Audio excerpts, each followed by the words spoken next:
Hi, Potter's Drummer here. Just really wanted to give you a bit of an overview about the Alesis SR18 drum machine. This is a drum machine that's been on the market now for 4 years. It was released in 2008 and it seemed a good idea at the time to have a look at it then, but what I did was held back and thought, well, you know, this has been around for some time now. Let's have a look at how it sits in the market. The drum machine market hasn't really moved over the last 4 years.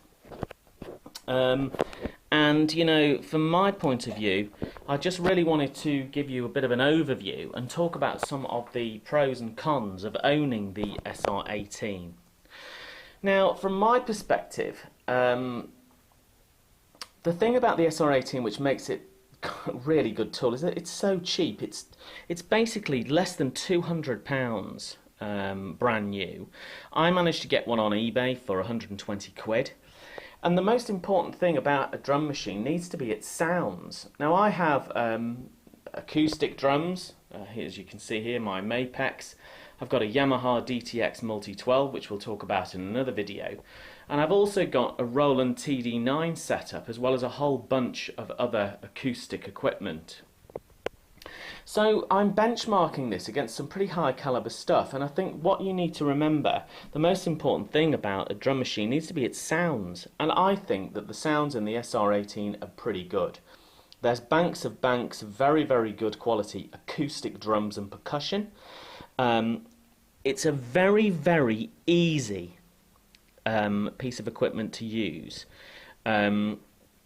Very, very easy indeed, and I would say that that's probably one of the main things about its that makes it such an attractive piece of kit. Another thing is its display. It's very, very big. It's bright. You can see it on stage very, very easily. It's a very light piece of gear, very, very small. You can see on the back you've got all of your lists of the patterns that you can use. There's basically 175 different ones. There's also the different inputs that you can see, the volume, AUX, left and right, your main right, main left, phones, instrument, MIDI through, MIDI in and out, and your start and stop for your foot switches. So it's pretty comprehensive in terms of what sort of outputs you've got. Okay, so we've talked about it being light. And we've also talked about it being easy to use, and it really is a very, very easy tool to use. You can set up patterns and drum kits very fast. It's a very, very easily controllable piece of kit. And what is particularly good as well is it takes batteries, so you can use it on the subway, on the train, you can take it with you on holiday, on vacation, or whatever you want to call it, and lay down beats where you need to. So it's very, very easy to use.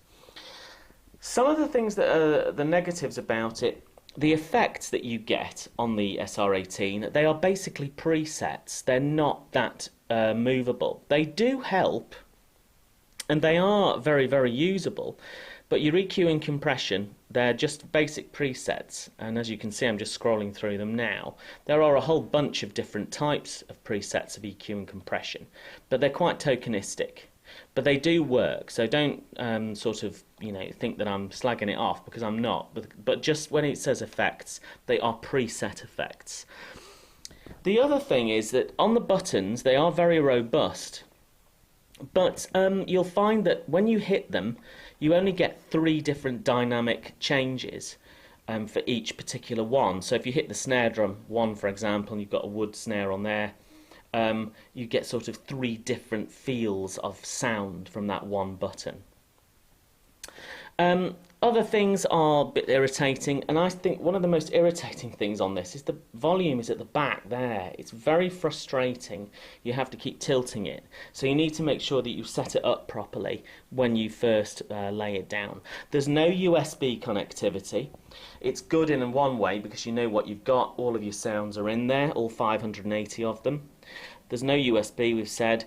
And I think sometimes you can get a bit lost in the menus. When you're going through the menus, you're scrolling through, you can sometimes get a bit lost in them, and you have to keep coming back thinking, hold on, where am I here? I've got a bit lost. But, you know, this is a great piece of gear, and remember, this is less than £200 to buy it brand new. And You know, I've been using it for a few years now. I've been very, very pleased with it. Works well live, works well on the studio. Great piece of backup gear. And I quite often use it to keep my band happy while I'm setting up. So, you know, I am an acoustic player. As you can see, I've got some really high quality kit that I'm benchmarking this against. So have a think about it. But in my view, the Alesis SR18, 4 years later,